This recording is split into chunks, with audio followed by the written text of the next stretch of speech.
Javier anoche de sala em na Casa de Cultura data para que tem num concerto audiovisual. Expectativa não estava alto para o concerto aqui e por visa a cultura está estava presente a queda impressionar. Nos donava uma impressão chiquito de lo qual que passa Javier anoche.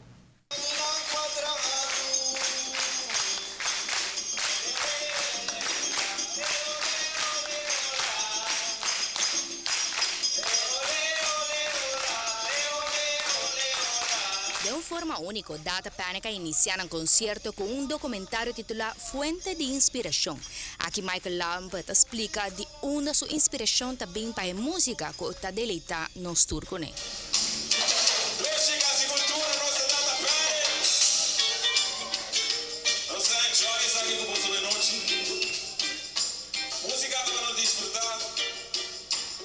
E nós estamos aqui para conhecer nossa paixão, nossa compartilhar.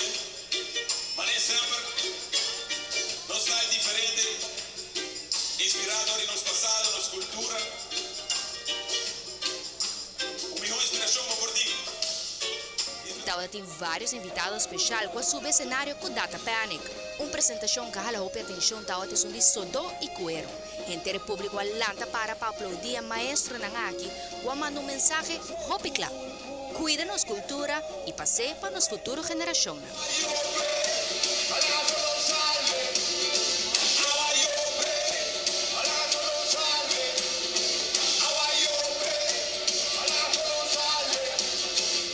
Apresentação espetacular e maneira a permitir um concerto audiovisual cultura e efeito não como por imaginar.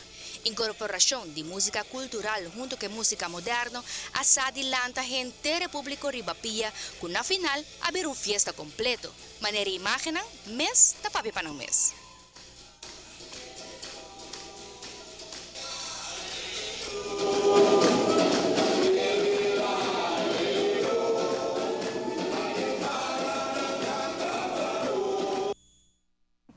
Walang papiyeng na Michael Lam para gente Data Panic e artista na local com a delita público de uma forma extraordinária de a noite. Lo qual mais resultata é diferente geração presente do público e turque mesmo meta, apoiando nos talentos no local e mais que turcos demonstrando elogio para a cultura de Aruba.